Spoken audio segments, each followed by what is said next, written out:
अब हमारे साथ एक और खास मेहमान बसंता कुमार कार हैं, recipient global nutrition leadership award. धन्यवाद जुड़ने के लिए सर। आप ये बताइए, जो ये पैंडेमिक का असर हुआ है, इसमें हमने टीकाकरण की बात की, लेकिन पोषण पर बहुत अहम असर है। आंगनबाड़ी का भी जिक्र सुना हमने, डॉक्टर जिस तरह से मिस्टर शंकर ने बताया।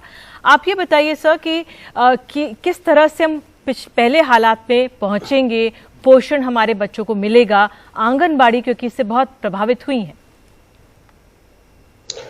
Thank you so much for bringing me here.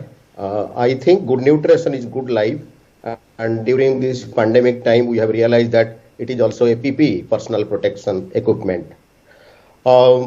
During this pandemic, nutrition disruption has happened, and you are aware that at the Anganwadi center there used to be village health and nutrition day, and women used to get antenatal services, including blood pressure checkup and many other things, and there was immunization, vaccination, and moreover there was also supplementary nutrition, and for many poor it was a full meal. So because of the disruption, there is an effect on livelihood, and also effect on the pandemic areas, and infection has been compounded. And within that effect, women and children are the hardest hit. And specifically, India, you are aware that India is home to 1/3 of the stunted children, and also India has highest number of wasted children. And around 9.5 million children are from the severely affected malnourished category, who used to be referred to nutrition rehabilitation centers. And since nutrition rehabilitation centers in many places have been affected, so the life and livelihood, basically the survival and the life of the children of the severely affected malnourished children have been affected. And pregnant mother, you know that they need additional meal, they need rest during pregnancy. And because of the gender-based violence has been increased, and evidence suggests that it has a bearing on stunting and also low birth weight.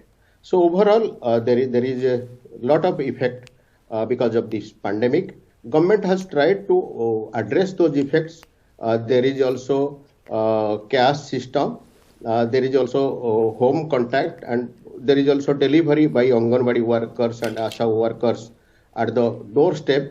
But still, because of the disruption, the things have been affected. And specifically, the Poshan Abhijan, the way it was envisaged, the way it was rolling on, that has been affected. And another incidental effect is the effect on SDG 2, Sustainable Development Goal, and also World Health Assembly target. Because since India's target or India's achievement is dependent on global achievement, global target. So overall, not only India has been affected, but the global target has been affected on nutrition front. Sir, you work with the Coalition for Food and Nutrition Security. How has their work been affected in this period? In fact, because of the curfew, lockdown, so people are not able to visit Anganwadi centers. And one important thing that happens at Anganwadi centers in the convergence, both ASHA worker and ASHA worker, ANM and Anganwadi worker used to come in one day in a month. They used to provide both nutrition and health services. So our volunteers are not able to work with them. Then social mobilization processes have been affected. Then self-help group panchayats, who are people who used to go, their services also have been affected. And overall, there is a disruption on supplies and services at the ground. Yeah, no, there would be. Then that would be such a cause of concern. Sir, thank you so much for being with us this evening on such an important telethon. Thank you very much indeed.